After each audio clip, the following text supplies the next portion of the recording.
지금 미 국방부가 완전히 얼어붙었습니다. 아리랑 7호가 성공적으로 발사되자 미국은 이를 견제하려 긴급 대응팀을 꾸리던 그 순간 팀 책임자인 차관보가 갑자기 회의장을 뛰쳐나가며 절규하는데요. 안 돼! 내 딸이 왜 죽어! 미국 최고 병원들은 차갑게 고개를 저었습니다. 너무 늦었습니다. 준비하십시오. 시간이 얼마 남지 않았습니다. 그때 한 의사가 조용하지만 확신에 찬 목소리로 말했습니다. 살릴 수 있는 곳은 단 한 나라뿐입니다. 바로 한국입니다. 해링턴은 우주기술 패권을 지키라는 명령과 단 하나뿐인 딸의 생명을 살려야 한다는 절박함 사이에서 결국 한국행 비행기에 몸을 실었습니다. 한국 의료진은 아주 단호했습니다. 이건 세계 최초로 시도하는 수술입니다. 성공을 장담할 순 없습니다. 과연 그는 딸을 살릴 수 있을까요? 그리고 이 선택은 한미 관계를 어떤 방향으로 뒤흔들게 될까요? 지금부터 숨막히는 실화를 시작합니다. 그 전에 구독과 좋아요 버튼을 눌러주시면 우리나라의 위대한 기술이 전 세계로 퍼져나가는데 큰 도움이 됩니다. 그리고 우리 의료기술이 정말로 세계 최고라 생각하신다면 한국 최고라고 댓글로 남겨주세요. 또 어디서 듣고 계신지도 알려주세요. 우리나라 국민들 모두 하나로 연결될 것입니다. 그럼 사연 바로 시작합니다. 저는 데이비드 해링턴, 58살입니다. 미 국방부 차관보이고 펜타곤에서 20년째 근무 중입니다. 그날 아침, 제 인생에서 가장 끔찍한 두 가지 소식을 동시에 들었습니다. 첫 번째 소식은 펜타곤 지하 3층 작전실에서 들었어요. 국가안보국 분석관이 떨리는 목소리로 보고했습니다. 한국의 아리랑 7호 위성이 키올 12급에 맞먹는 광학 해상도를 보여준다고요. 회의실 안이 순식간에 얼어붙었습니다. 우리가 그토록 막으려 했던 일이 결국 벌어진 거였어요. 장성들의 얼굴이 하얗게 질렸습니다. 누군가 책상을 쳤고 누군가는 욕설을 내뱉었죠. 한국이 우리 수준의 정찰 능력을 갖게 됐다는 건 동아시아 군사 균형이 완전히 무너진다는 뜻이었으니까요. 제 머릿속은 복잡했습니다. 어떻게 막아야 할까? 어떤 압박 카드를 써야 할까? 바로 그때였습니다. 제 핸드폰이 울렸어요. 병원에서 걸려온 전화였습니다. 딸 레이첼이 위독하다는 소식이었죠. 32, 외상 전문 간호사인 제 딸이 근무 중 폭발 사고를 당했다고 했어요. 중증 화상에 흡입 손상까지 입었다면서 당장 와달라고 했습니다. 회의실을 박차고 나왔습니다. 차를 몰고 병원으로 달려가는 내내 손이 떨렸어요. 신호등이 빨간색으로 바뀔 때마다 미칠 것 같았죠. 제발 괜찮아야 한다고 속으로 되뇌었습니다. 중환자실 앞에 도착했을 때 담당 의사가 저를 불렀어요. 표정이 심각했습니다. 딸의 상태를 설명하기 시작했죠. 전신 40% 이상 화상, 기도 손상, 폐혈증 징후까지 보인다고요. 그런데 가장 큰 문제는 따로 있었습니다. 차관보님, 지금 미국 전역에서 의료진 파업이 진행 중입니다. 의사의 목소리가 낮게 깔렸어요. 중증 외상병동 배정이 불가능합니다. 에크모 장비를 쓸 수 있는 병상도, 화상 특수 병상도 없어요. 모든 병원이 마찬가지입니다. 귀를 의심했습니다. 여기가 미국 아닙니까? 세계 최고의 의료 강국 아닙니까? 제 딸 하나, 제대로 치료 못한다는 게 말이 됩니까? 그럼 어떻게 하란 겁니까? 제 목소리가 떨렸어요. 의사는 고개를 저었습니다. 최선을 다하겠지만 현재로선 응급처치 수준밖에 못합니다. 게다가 환자 혈액에서 신종 내성균이 검출됐습니다. 기존 항생제가 듣지 않아요. 세상이 무너지는 것 같았습니다. 평생 국가를 위해 일했는데 정작 제 딸은 살릴 방법이 없다니요. 중환자실 유리창 너머로 딸의 모습이 보였어요. 온몸이 붕대로 감긴 채 기계의 의지에 숨을 쉬고 있었습니다. 그날 밤 펜타곤에서 긴급 회의가 열렸어요. 한국 문제를 처리하기 위해 누군가를 보내야 한다는 얘기였죠. 국방장관이 저를 지목했습니다. 해링턴, 자네가 가게. 한국 놈들 코를 납작하게 만들어야 해. 평소 같았으면 당장 받아들였을 겁니다. 하지만 그날은 달랐어요. 딸이 죽어가고 있는데 어떻게 한국으로 갑니까? 지금은 곤란합니다. 개인적인 사정이 말끝을 흐렸습니다. 장관이 차갑게 말했어요. 국가 안보가 개인 사정보다 중요하네. 이건 명령이야. 선택의 여지가 없었습니다. 저는 고개를 끄덕였어요. 그러면서도 딸을 포기할 수 없었습니다. 뭔가 방법이 있을 거라고, 반드시 있을 거라고 믿고 싶었죠. 그날 밤 병원으로 돌아왔습니다. 딸의 손을 잡았어요. 차갑고 축축했습니다. 인공호흡기 소리만 규칙적으로 들렸죠. 제 목소리로 말했어요. 레이첼아, 아빠가 꼭 살릴게. 어떻게든 방법을 찾을 거야. 대답은 없었습니다. 기계 소리만 메아리 쳤을 뿐이에요. 저는 딸의 손을 꼭 쥐었습니다. 그리고 다짐했죠. 한국에 가더라도 딸을 살릴 방법을 반드시 찾겠다고요. 출국 준비를 하면서도 딸 생각뿐이었습니다. 서류를 정리하고 브리핑 자료를 받고 비행기 표를 확인하는 내내 머릿속은 온통 레이첼이었어요. 한국 가서 뭘 어떻게 해야 할지 고민하면서도 정작 제 마음은 중환자실에 누워있는 딸에게 가 있었죠. 공항으로 가기 전날 밤이었습니다. 중앙정보국 의료자문관이 조용히 찾아왔어요. 평소엔 거의 만날 일 없는 사람이었습니다. 그가 제 집 거실에 앉아 낮은 목소리로 말했죠. 차관보님, 따님 상태에 대해 알고 있습니다. 심장이 철렁했어요. 누가 얘기했을까 생각하면서도 그보다는 혹시 방법이 있나 싶어 몸을 앞으로 기울였습니다. 레이첼 양의 균주는 미국 내에서 치료제가 없습니다.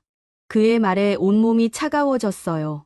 이미 알고 있던 사실이었지만 다시 듣는 건 또 다른 충격이었습니다. 하지만 그가 잠시 멈췄습니다. 서류 가방에서 파일 하나를 꺼냈어요. 한국에는 KQ-71이라는 신형 항생제가 있습니다. 미국은 아직 미승인 상태지만 한국 식약처는 지난해 승인했죠. 임상 결과가 놀랍습니다. 특히 내성균 치료에 효과적이에요. 손이 저절로 파일을 향했습니다. 받아들고 펼쳐봤어요. 논문 제목, 임상 데이터, 치료 성공률 그래프가 빼곡했습니다. 눈으로 훑어봤지만 제대로 들어오진 않았어요. 다만 한 가지는 확실했습니다. 한국에 희망이 있다는 것. 그뿐만이 아닙니다. 한국은 에크모 하이브리드 장비를 보유하고 있어요. 중증 화상과 호흡 부전을 동시에 치료할 수 있는 시스템입니다. 우리나라엔 아직 없는 기술이죠. 목이 말랐습니다. 물을 한 모금 마셨어요. 손이 떨려서 컵을 제대로 잡기도 힘들었습니다. 그럼 딸을 한국으로 보낼 수 있단 겁니까? 의료자문관이 고개를 끄덕였어요. 가능합니다. 한국 대사관 의료 연락관과 이미 접촉했습니다. 서울대병원 화상센터에서 받아줄 수 있다고 합니다. 차관보님이 한국 가시는 김에 따님도 함께 후송하시면 됩니다. 가슴이 뛰었습니다. 희망이 보였어요. 한국이라니 제가 압박하러 가는 그 나라가 제 딸을 살릴 수도 있다니요. 아이러니했습니다. 웃어야 할지 울어야 할지 몰랐어요. 다음 날 아침 한국 대사관에서 공식 문서가 도착했습니다. 팩스로 받은 종이를 펼쳐보니 한글과 영문으로 빼곡하게 적혀 있었어요. 요약하면 간단했습니다. 레이어를 즉시 이송하면 서울대병원에서 에크모 치료와 중증 화상 통합 치료를 제공할 수 있다는 내용이었죠. 손이 떨렸습니다. 종이를 몇 번이고 다시 읽었어요. 믿기지 않았거든요. 미국이 포기한 환자를 한국이 받아준다니요. 게다가 즉시 치료 가능하다니요. 병원으로 달려갔습니다. 담당 의사에게 문서를 내밀었어요. 이거 보십시오. 한국에서 치료할 수 있답니다. 의사가 문서를 읽더니 고개를 끄덕였습니다. 들어봤습니다. 한국 화상센터는 세계적으로 유명하죠. 특히 중증 외상 시스템이 우리보다 앞서 있다는 평가도 있고요. 그럼 이송이 가능합니까? 제가 다급하게 물었어요. 의사가 레이첼의 차트를 확인했습니다. 환자 상태가 위중하긴 하지만 의료 항공기로 이송은 가능합니다. 다만 비행 중에도 집중 관리가 필요해요. 준비해 주십시오. 최대한 빨리요. 목소리에 힘이 들어갔습니다. 의사가 고개를 끄덕이며 자리를 떴어요. 그날 저녁 펜타곤에 들렀습니다. 출국 전 마지막 보고를 위해서였죠. 국방장관 집무실에 들어서니 몇몇 고위 장성들이 모여 있었어요. 분위기가 살벌했습니다. 해링턴, 한국 놈들한테 확실히 본때를 보여줘야 해. 아리랑 7호 데이터 전부 내놓으라고 압박하게. 육군 참모총장이 책상을 탁 쳤습니다. 다른 장성들도 고개를 끄덕였어요. 저는 침묵했습니다. 평소 같으면 당연히 동의했을 겁니다. 하지만 지금은 달랐어요. 한국이 제 딸을 살릴 수도 있는 나라인데 어떻게 함부로 압박합니까? 최선을 다하겠습니다. 짧게 대답했습니다. 더 이상 말하고 싶지 않았어요. 회의가 끝나고 나오는데 가슴이 답답했습니다. 국가의 이익과 딸의 생명 사이에서 저는 흔들리고 있었어요. 공항으로 가는 차 안에서 핸드폰이 울렸습니다. 병원이었어요. 차관보님, 레이첼 양 상태가 급격히 악화됐습니다. 혈압이 떨어지고 있어요. 심장이 멎는 줄 알았습니다. 지금 당장 의료 항공기에 태우십시오. 한국으로 보내야 합니다. 소리쳤어요. 전화 너머로 급하게 움직이는 소리가 들렸습니다. 알겠습니다. 최대한 서두르겠습니다. 전화를 끊었습니다. 창밖을 봤어요.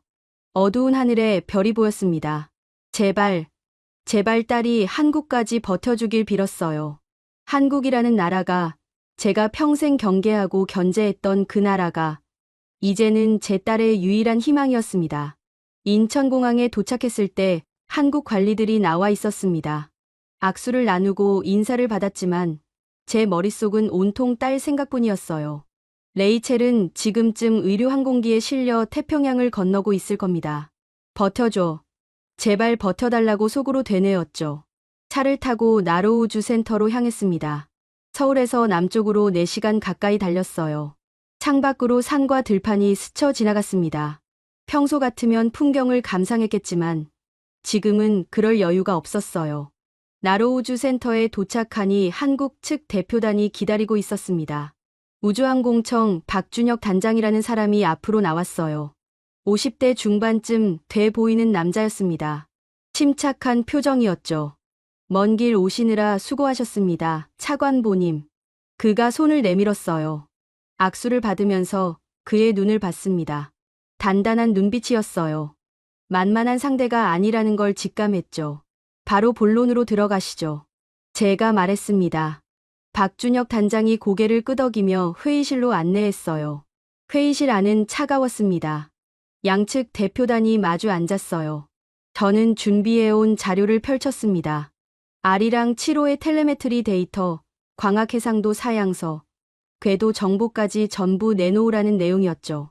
아리랑 7호는 우리의 안보를 위협하는 수준입니다. 동맹국으로서 투명성을 보여주셔야 합니다. 제 목소리는 단호했어요. 하지만 속으로는 복잡했습니다. 이 사람들이 제 딸을 살릴 수도 있는데 이렇게 강하게 나가도 되는 걸까요? 박준혁 단장이 잠시 침묵했습니다. 그러더니 천천히 입을 열었어요. 차관보님, 아리랑 7호는 우리의 독자 기술입니다. 미국의 허락을 받아 만든 게 아닙니다.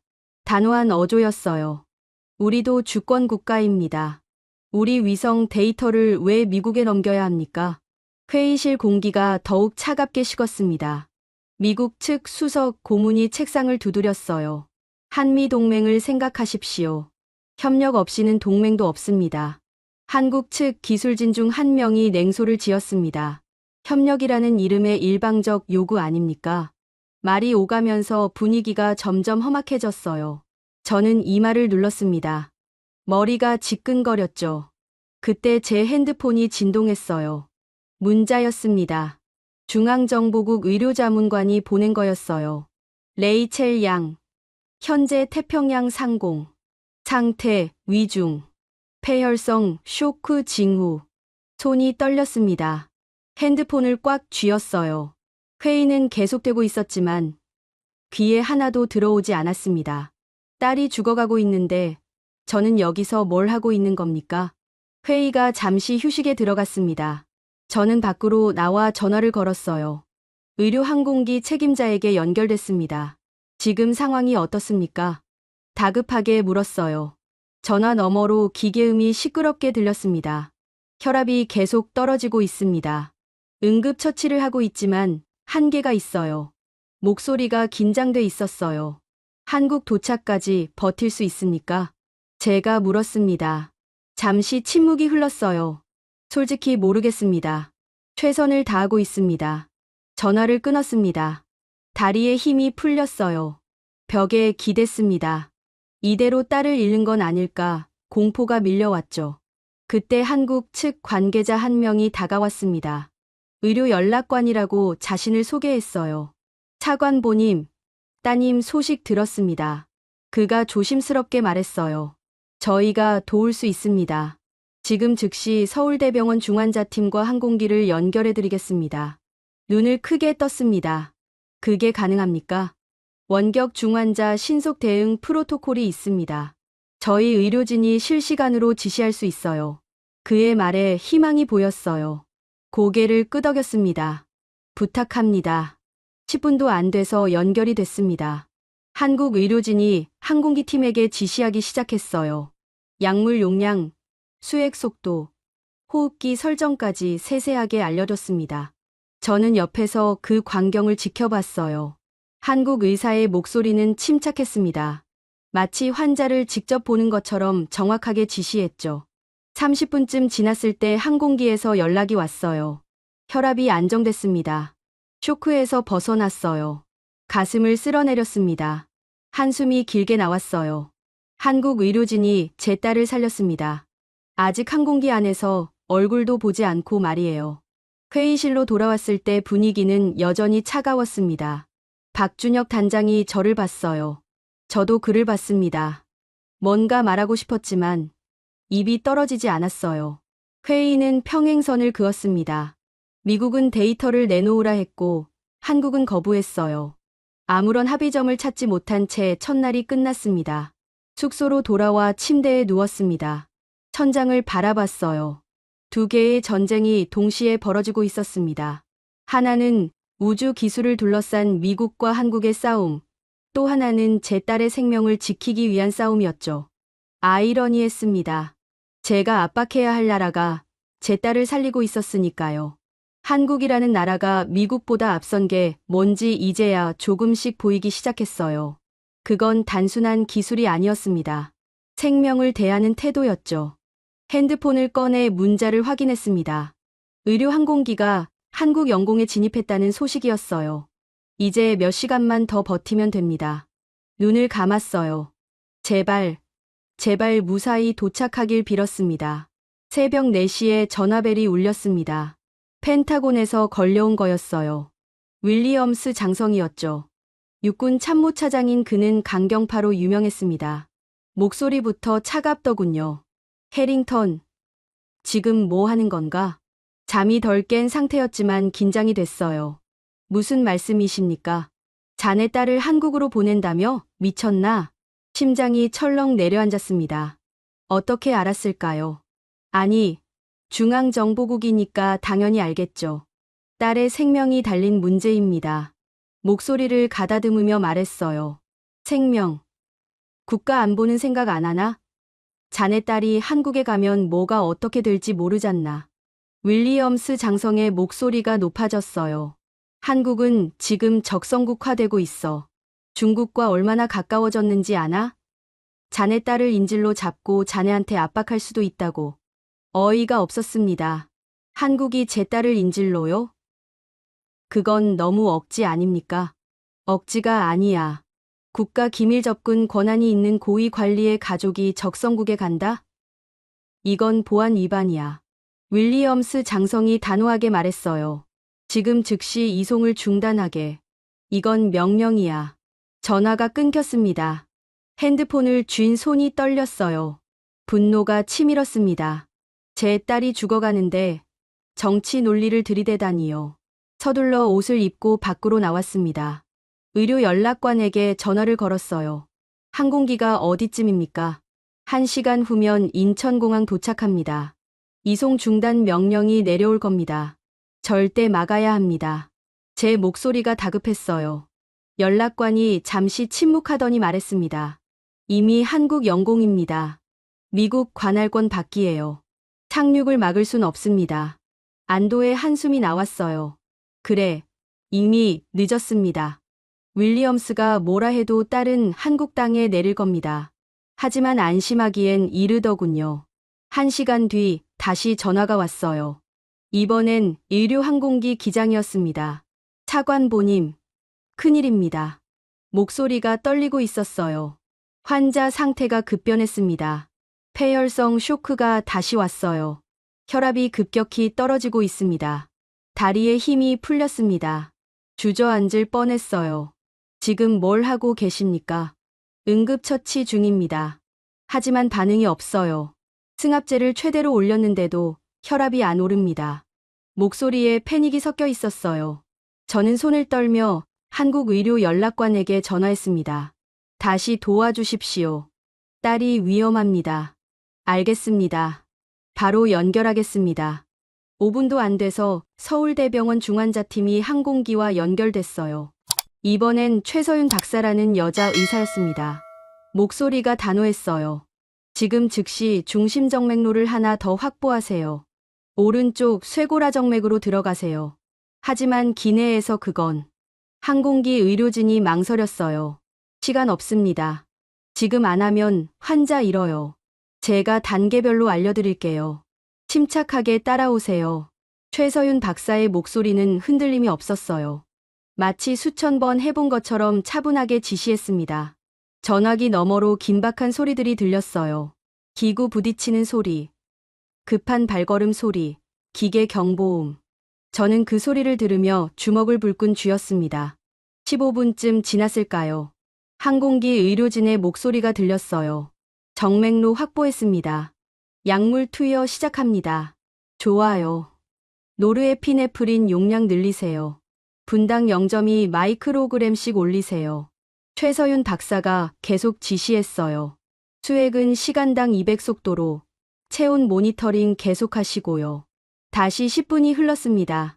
그 시간이 10년처럼 길게 느껴졌어요. 손바닥에 식은땀이 맺혔습니다. 혈압이 오르기 시작합니다. 항공기 의료진이 외쳤어요. 점점 안정됩니다. 무릎에 힘이 풀렸습니다. 그 자리에 주저앉았어요. 눈물이 날 것 같았지만 참았습니다. 최서윤 박사가 말했어요. 착륙까지 이 상태 유지하세요. 도착하면 저희가 바로 인계받겠습니다. 화상센터 팀이 대기하고 있어요. 감사합니다, 박사님. 항공기 기장의 목소리가 떨렸어요. 전화를 끊고 한참을 그 자리에 서 있었습니다. 한국 의료진이 또 한 번 제 딸을 살렸어요. 이번엔 비행기 안에서, 그것도 원격으로 말입니다. 공항으로 차를 몰았습니다. 인천공항에 도착했을 때 의료항공기가 막 착륙하는 게 보였어요. 구급차가 대기하고 있었고 한국 의료진이 줄지어 서 있었습니다. 비행기 문이 열렸습니다. 들것에 실린 레이첼이 나왔어요. 온몸이 붕대로 감겨 있었고 각종 선들이 연결돼 있었습니다.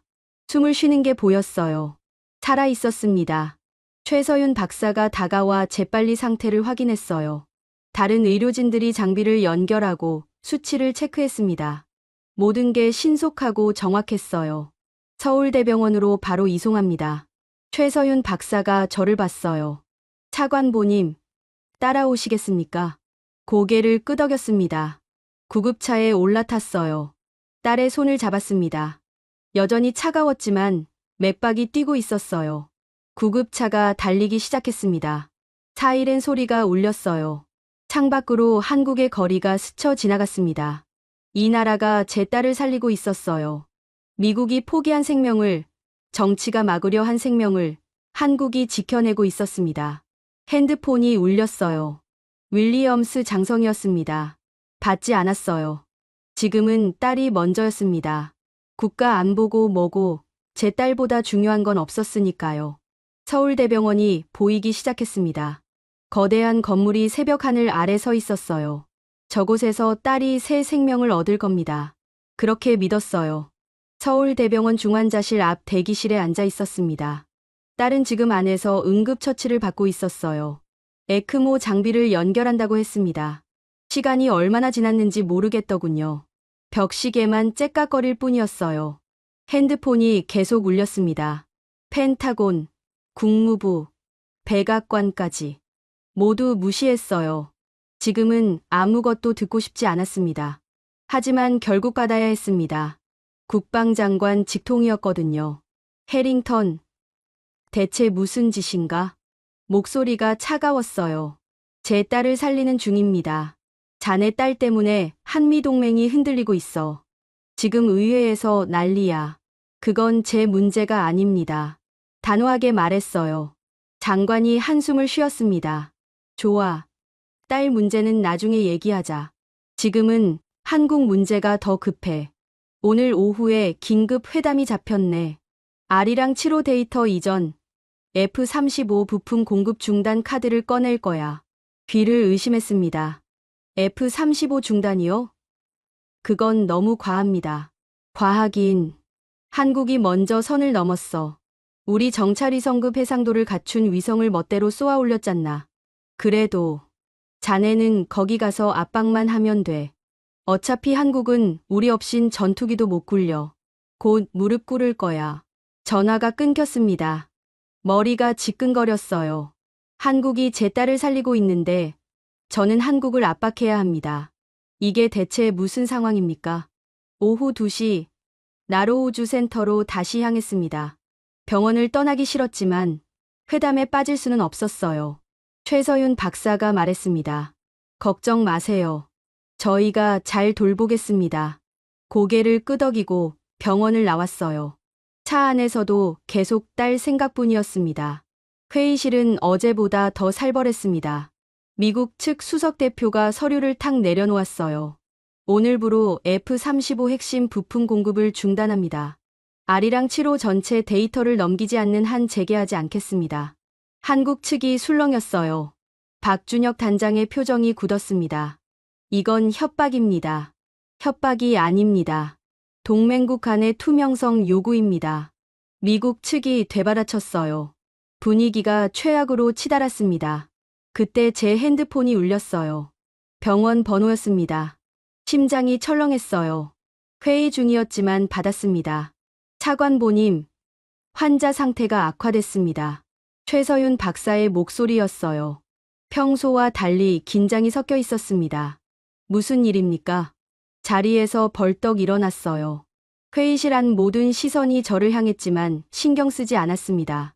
내성균이 예상보다 빠르게 변이했습니다. KQ-71도 효과가 떨어지고 있어요. 지금 고열의 전신 염증 수치가 급등하고 있습니다. 무릎에 힘이 풀렸어요. 그럼 어떻게 됩니까? 최선을 다하고 있습니다. 하지만 솔직히 말씀드리면 상황이 좋지 않습니다. 전화를 끊었습니다. 다리가 휘청거렸어요. 박준혁 단장이 다가왔습니다. 차관보님, 괜찮으십니까? 죄송합니다. 잠깐 나가봐야겠습니다. 회의실을 나왔어요. 복도에서 벽에 기댔습니다. 숨이 막혔어요. 딸이 죽어가고 있는데 저는 여기서 뭘 하고 있는 겁니까? 10분쯤 지났을까요? 박준혁 단장이 나왔습니다. 물 한 병을 건넸어요. 따님이시죠? 고개를 끄덕였습니다. 부정할 이유가 없었어요. 저희 의료진이 최선을 다하고 있습니다. 믿으셔도 됩니다. 그의 목소리가 따뜻했어요. 적으로 만나야 하는 사람인데 왜 이렇게 편안한 걸까요? 감사합니다. 겨우 한마디 했어요. 박준혁 단장이 잠시 망설이더니 말했습니다. 차관보님, 우리 서로 적이 아닙니다. 같은 편이에요.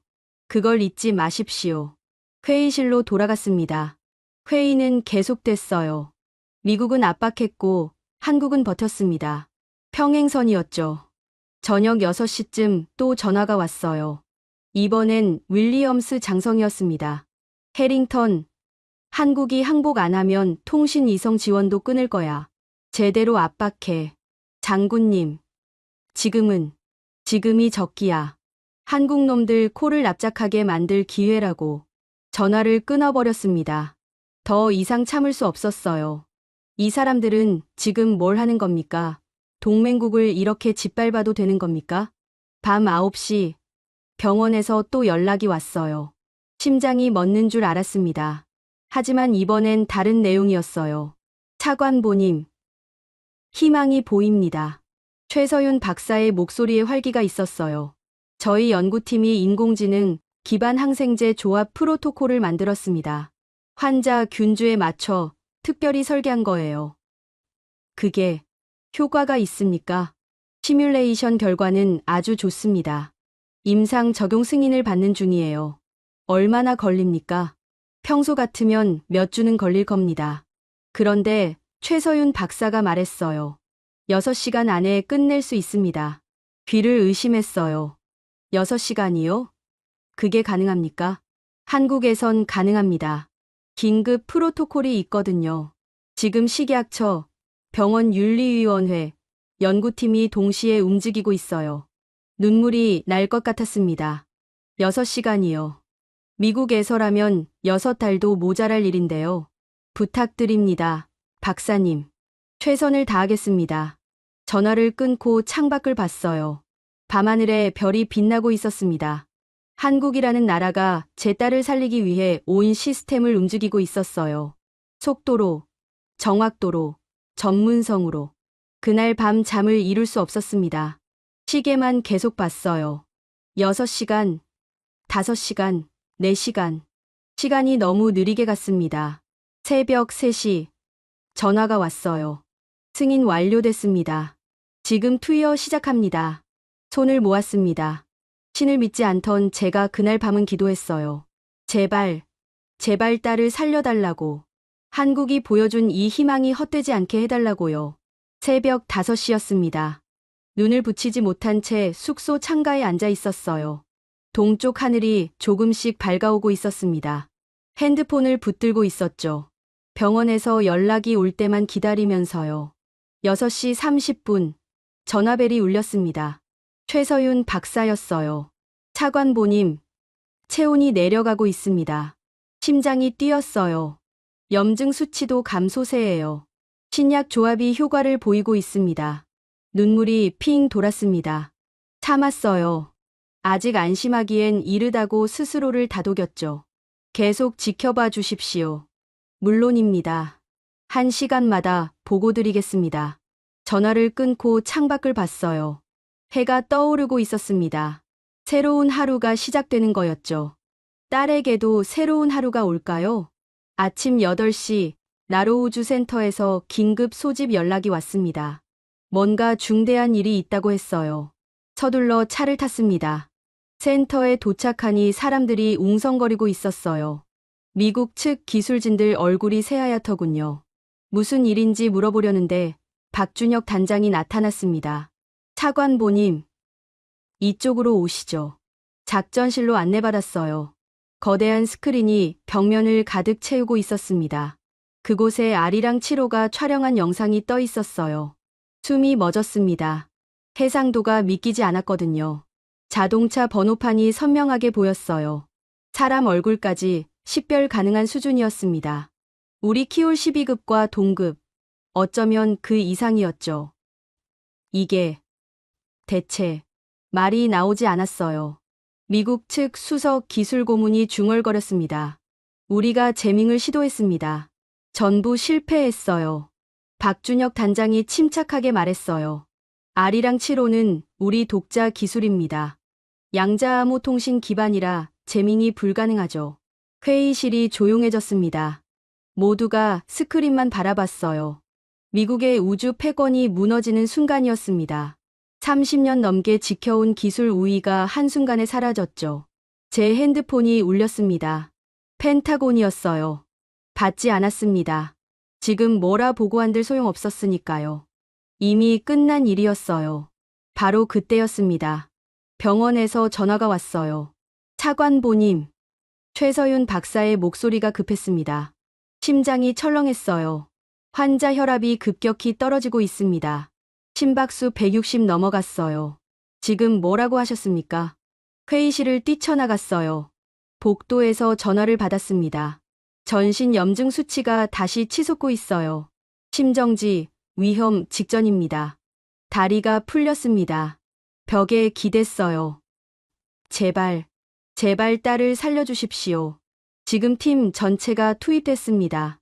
황금 3분 안에 잡아보겠습니다. 전화 너머로 급박한 소리들이 들렸어요. 의료진들이 뛰는 소리, 기계 경보음, 누군가 지시하는 소리. 3분이 30분처럼 느껴졌습니다. 복도 바닥에 주저앉아 있었어요. 손을 모았습니다. 신이시여, 제발요. 차관보님. 최서윤 박사의 목소리가 다시 들렸어요. 혈압 안정됐습니다. 심박수 정상 범위로 돌아왔어요. 온몸에 힘이 풀렸습니다. 그대로 바닥에 쓰러질 뻔했어요. 환자 고비 넘겼습니다. 이제 괜찮을 겁니다. 눈물이 흘러내렸어요. 이번엔 참지 못했습니다. 50대 후반 남자가 병원 복도에서 울고 있었죠. 감사합니다. 정말 감사합니다. 겨우 말했어요. 최서윤 박사가 부드럽게 말했습니다. 당연한 일 했을 뿐입니다. 의사니까요. 전화를 끊고 한참을 그 자리에 앉아 있었습니다. 한국 의료진이 제 딸을 살렸어요. 심정지 직전에서 되돌려 놓았습니다. 황금 3분. 그 짧은 시간 안에요. 회의실로 돌아왔을 때 분위기가 이상했습니다. 미국 측은 풀이 죽어 있었고 한국 측은 조용히 미소 짓고 있었어요. 박준혁 단장이 다가왔습니다. 따님 괜찮으시다니 다행입니다. 어떻게 아셨습니까? 병원에서 연락받았습니다. 저도 걱정했거든요. 그가 잠시 말을 멈췄어요. 그러더니 조용히 말했습니다. 차관보님, 기술도 중요합니다. 우주도 중요하죠. 하지만 오늘 우리는 생명도 지켰습니다. 제 눈을 똑바로 봤어요. 그게 한국이 추구하는 우주입니다. 사람을 살리는 기술이요. 가슴이 뭉클했습니다. 이 사람이 하는 말이 무슨 뜻인지 알 것 같았어요. 한국은 단순히 미국을 따라잡으려는 게 아니었습니다. 다른 길을 가고 있었던 거예요. 오후 회의가 재개됐습니다. 미국 측은 여전히 압박했어요. 하지만 힘이 없었습니다. 아리랑 7호 영상을 본 뒤로 모두가 알았거든요. 한국이 더 이상 우리 아래가 아니라는 걸요. 저는 말이 없었습니다. 압박하라는 지시를 받았지만 입이 떨어지지 않았어요. 제 딸을 살린 나라를 어떻게 짓밟습니까? 회의는 결론 없이 끝났습니다. 양측 모두 한 발씩 물러섰죠. 저는 곧장 병원으로 향했어요. 중환자실 앞에 도착했습니다. 유리창 너머로 딸이 보였어요. 여전히 기계에 연결돼 있었지만 숨을 쉬고 있었습니다. 살아 있었어요. 최서윤 박사가 나왔습니다. 에크모 제거 준비에 들어갔습니다. 빠르면 내일 가능할 것 같아요. 정말입니까? 믿기지 않았어요. 미국에서 몇 달 걸린다던 치료를 한국은 며칠 만에 해냈습니다. 한국 의료 시스템은 속도가 생명입니다. 빠르고 정확하게. 그게 우리 방식이에요. 그날 밤 숙소로 돌아와 창밖을 봤습니다. 별이 떠 있었어요. 한국이 쏘아 올린 아리랑 7호도 저 위 어딘가를 돌고 있겠죠. 우주 패권도 생명 기술도 모두 한국이 앞서 있었습니다. 펜타곤에서 또 전화가 왔어요. 이번엔 받았습니다. 뭐 하는 건가? 해링턴. 왜 제대로 압박 안 해? 윌리엄스 장성이었어요. 장군님, 우리가 졌습니다. 뭐? 한국한테 졌어요. 기술로도, 의료로도 인정해야 합니다. 미쳤나? 동맹국한테 진다는 게 말이 돼. 동맹국이니까 진 게 아닙니다. 우리보다 앞서 간 거예요. 전화를 끊었습니다. 더 이상 할 말이 없었어요. 딸이 살았습니다. 한국이 살렸어요. 그게 오늘 제가 배운 전부였습니다. 사흘이 지났습니다. 믿기지 않는 일들이 계속 벌어졌어요. 에크모 제거 수술이 성공했습니다. 최서윤 박사가 직접 집도했죠. 수술실 밖에서 기다리는 3시간이 평생보다 길게 느껴졌어요. 복도를 오가며 초를 세웠습니다. 수술실 문이 열렸을 때 최서윤 박사가 마스크를 벗으며 미소 지었어요. 성공적이었습니다. 자가 호흡 잘 유지하고 있어요.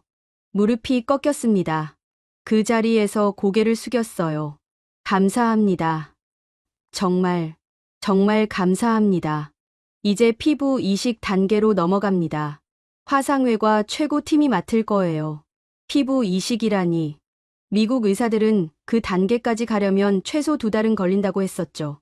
한국은 일주일 만에 여기까지 왔습니다. 다음 날 피부 이식 수술이 시작됐어요.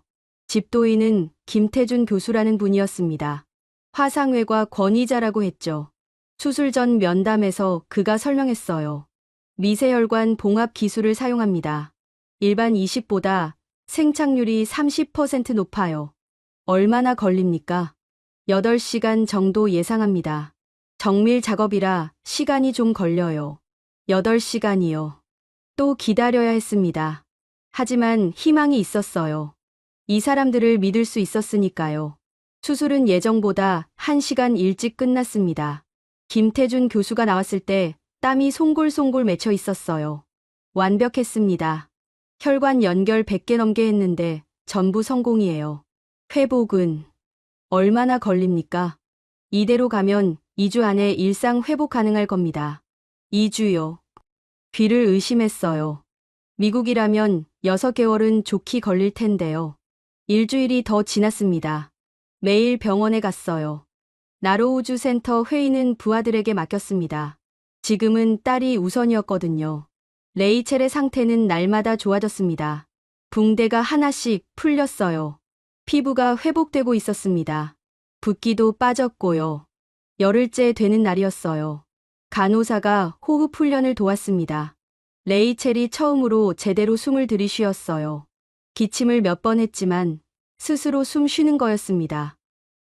아빠, 작은 목소리였어요. 쉰 목소리였지만 분명히 들렸습니다. 딸이 저를 불렀어요.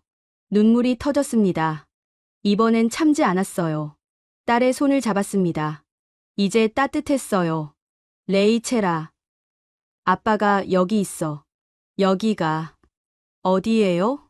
한국이야. 서울대병원이고. 레이첼이 천천히 주변을 둘러봤어요. 의료진들이 미소 지으며 지켜보고 있었습니다.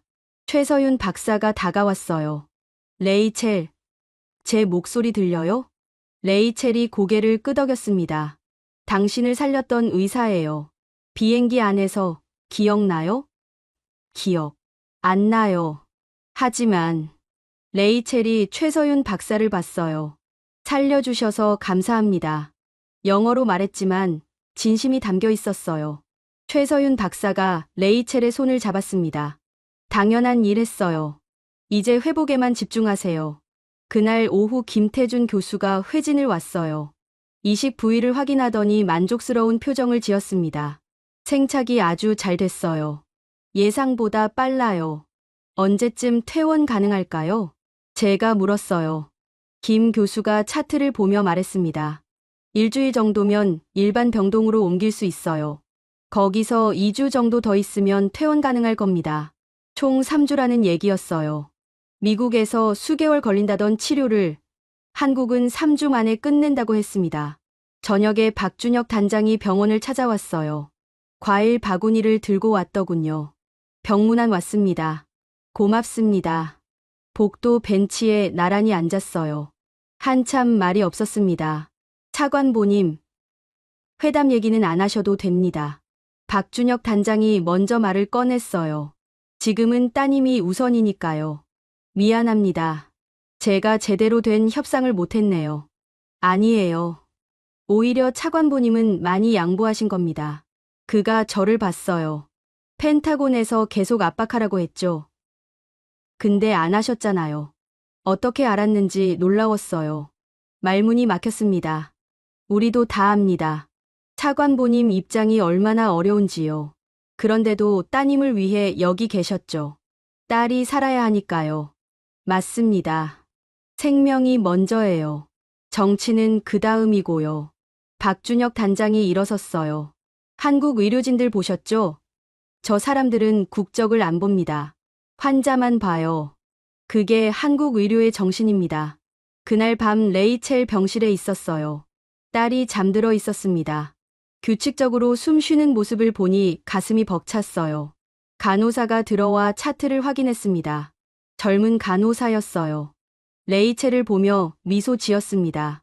회복이 정말 빨라요. 의지가 강하신가 봐요. 한국 의료진 덕분입니다. 저희는 당연한 일 했을 뿐이에요. 또 그 말이었어요. 당연한 일이라니. 제 딸 목숨을 살린 게 당연한 일입니까? 하지만 그들에겐 정말 당연한 일이었나 봅니다. 국적이 뭐든 누구든 아픈 사람을 살리는 게 의료인의 본분이라고 생각하는 사람들이었으니까요. 2주째 되는 날, 레이첼이 처음으로 침대에 앉았어요. 물리치료사가 도왔습니다. 천천히요. 레이첼이 힘겹게 몸을 일으켰어요. 얼굴을 찌푸렸지만 포기하지 않았습니다. 잘하고 있어요. 물리치료사가 격려했어요. 10분쯤 지나자 레이첼이 완전히 앉았습니다. 숨을 헐떡였지만 해냈어요. 아빠, 나 살았어요. 레이첼이 울먹였어요. 저도 울었습니다. 부녀가 얼싸안고 한참을 울었죠. 그날 저녁 최서윤 박사가 마지막 회진을 왔어요. 내일부터 일반 병동입니다. 이제 고비는 넘었어요. 박사님, 정말 감사합니다. 어떻게 보답해야 할지. 보답은요. 최서윤 박사가 웃었어요. 레이첼이 건강하게 미국 돌아가는 거. 그게 최고의 보답입니다. 딸을 살린 사람들이었어요. 한국이라는 나라의 의료진들이 미국이 포기한 생명을 끝까지 붙들었습니다. 속도로, 기술로, 그리고 따뜻함으로요. 3주가 지났습니다. 퇴원 날이 왔어요. 레이첼은 스스로 걸어서 병실을 나왔습니다. 아직 조금 불편해 보였지만 혼자 힘으로 걷는 거였어요. 3주 전만 해도 죽음의 문턱에 있었던 딸이 지금은 걷고 있었습니다. 병원 로비에 의료진들이 모여 있었어요. 최서윤 박사, 김태준 교수, 간호사들, 물리치료사까지. 레이첼을 배웅하러 나온 거였습니다. 레이첼이 그들 앞에 섰어요. 한국어를 못하니 영어로 말했습니다. 제 생명을 구해주셔서 감사합니다. 목소리가 떨렸어요. 미국에선 저를 포기했어요. 하지만 여러분은 끝까지 포기하지 않으셨죠. 눈물이 흘러내렸습니다. 이 빚은 평생 잊지 않겠습니다. 한국이라는 나라를, 여러분을요. 최서윤 박사가 다가와 레이첼을 안아줬어요. 건강하게 사세요. 그게 우리가 바라는 전부예요. 레이첼이 고개를 끄덕이며 울었습니다. 저도 울컥했어요. 50대 후반 남자가 또 울고 있었죠. 병원을 나와 차에 올랐습니다. 레이첼이 창밖을 보며 말했어요. 아빠, 한국 사람들, 정말 대단해요. 그래, 그렇구나. 처음엔 무서웠어요. 낯선 나라에서 치료받는 게. 근데 여기 사람들은 저를 가족처럼 대해줬어요. 레이첼의 목소리가 따뜻했어요. 미국보다 더 안전하다고 느꼈어요. 가슴이 뭉클했습니다. 제 딸이 느낀 거였죠. 한국의 진심을요. 공항으로 가는 길에 나로우주 센터에 들렀습니다. 박준혁 단장을 만나야 했어요. 출국 전 마지막 인사였죠. 단장실 문을 두드렸어요. 박준혁 단장이 반갑게 맞아줬습니다. 따님 퇴원 축하드립니다. 당신네 나라 덕분입니다. 앉아서 차를 마셨어요. 한참 말이 없었습니다. 할 말이 많았지만 어디서부터 시작해야 할지 몰랐어요. 단장님, 제가 먼저 입을 열었습니다. 솔직히 말씀드리겠습니다. 저는 한국을 통제하러 왔었어요. 박준혁 단장이 고개를 끄덕였어요. 압니다. 아리랑 치료를 막으려 했죠. 한국이 우리 수준의 기술을 갖는 게 두려웠으니까요. 차를 한 모금 마셨어요. 하지만 제 딸이 죽어가고 있었어요. 미국은 살릴 방법이 없었고요. 그래서 한국으로 오셨죠. 네. 처음엔 어쩔 수 없는 선택이었어요. 다른 방법이 없었으니까요. 손을 내려다봤습니다. 근데 여기서 깨달았습니다. 한국이 우리를 추월한 게 우연이 아니라는 걸요. 박준혁 단장이 제 눈을 봤어요. 기술도 앞섰고 의료도 앞섰습니다. 속도도 빨랐고 정확했어요. 하지만 가장 큰 차이는 목이 메었어요. 사람을 대하는 태도였습니다. 한국은 생명을 최우선에 뒀어요. 국적도 정치도 따지지 않고요. 박준혁 단장이 조용히 말했어요. 그게 우리가 추구하는 가치입니다. 차관보님. 기술은 사람을 위한 거예요. 권력을 위한 게 아니고요. 고개를 끄덕였습니다. 미국은 그걸 잊었던 것 같습니다. 기술로 세계를 지배하려 했죠. 사람을 살리는 것보다 패권 유지가 우선이었어요. 이제 깨달으셨다니 다행입니다. 워싱턴 돌아가면 보고하겠습니다. 단호하게 말했어요. 한국을 통제할 수 없다고, 통제해서도 안 된다고요. 그들은 우리 딸을 살렸고 우주에서조차 우리를 넘어섰다고요. 박준혁 단장이 손을 내밀었어요. 동맹으로 가시죠, 차관보님. 진정한 동맹으로요. 악수를 받았습니다. 이번엔 진심이었어요. 위에서 아래로 내려다보는 악수가 아니라 동등한 파트너로서의 악수였죠. 공항에 도착했습니다. 탑승 수속을 하는데 핸드폰이 울렸어요. 워싱턴에서 화상회의 요청이 왔습니다. 연결하니 국방장관, 윌리엄스 장성, 참모총장들이 모여 있었어요. 표정들이 좋지 않았습니다. 해링턴, 보고하게. 국방장관이 차갑게 말했어요. 한국과 어떤 합의를 도출했나? 합의는 없었습니다. 짧게 대답했어요. 3주나 있었는데 아무것도 못했단 말인가? 윌리엄스 장성이 책상을 쳤습니다. 아니, 뭔가 얻은 게 있습니다. 제가 말했어요. 깨달음이요. 깨달음? 우리는 한국을 통제할 수 없습니다. 회의실이 조용해졌어요. 그리고 통제해서도 안 됩니다.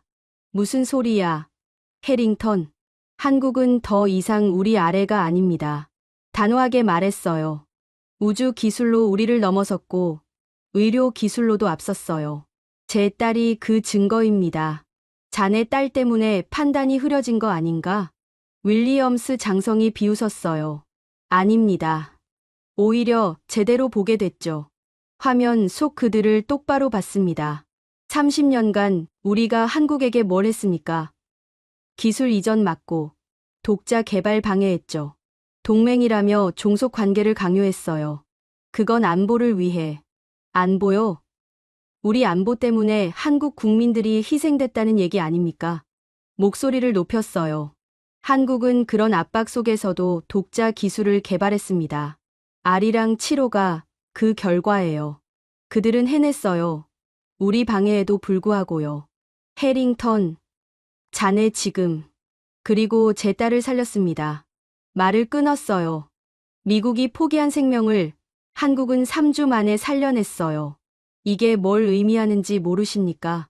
침묵이 흘렀습니다. 우리가 졌다는 겁니다. 기술로도, 인간성으로도요. 감히 미국이 졌다고? 네, 졌습니다. 인정해야 합니다. 화면을 꺼버렸어요. 더 이상 할 말이 없었습니다. 레이첼이 옆에서 저를 봤어요. 아빠, 괜찮으세요? 응, 괜찮아. 미소 지었어요. 이제야 제대로 된 것 같구나. 비행기에 올랐습니다. 창밖으로 한국 땅이 보였어요. 이 땅에서 제 딸이 새 생명을 얻었습니다. 이륙하면서 생각했어요. 미국으로 돌아가면 아마 문책받을 겁니다. 강등될 수도 있고 해임될 수도 있겠죠. 하지만 후회 없었습니다. 제 딸이 살았고 진실을 봤으니까요. 한국이라는 나라가 어떤 곳인지, 그들이 추구하는 가치가 뭔지 알게 됐으니까요. 레이첼이 잠들었습니다. 평온한 얼굴이었어요. 살아있다는 게 기적 같았습니다. 핸드폰을 꺼내 메시지를 썼어요. 박준혁 단장에게 보내는 거였습니다. 감사합니다. 기술도, 생명도 한국이 지켰습니다. 이제는 진정한 동맹으로 가겠습니다. 전송 버튼을 눌렀어요. 창밖을 봤습니다. 태평양 위로 해가 지고 있었어요. 새로운 시작이었습니다. 한국과 미국의, 그리고 제 인생이요. 제 인생이요. 제 인생이요. 제 인생이요. 제 인생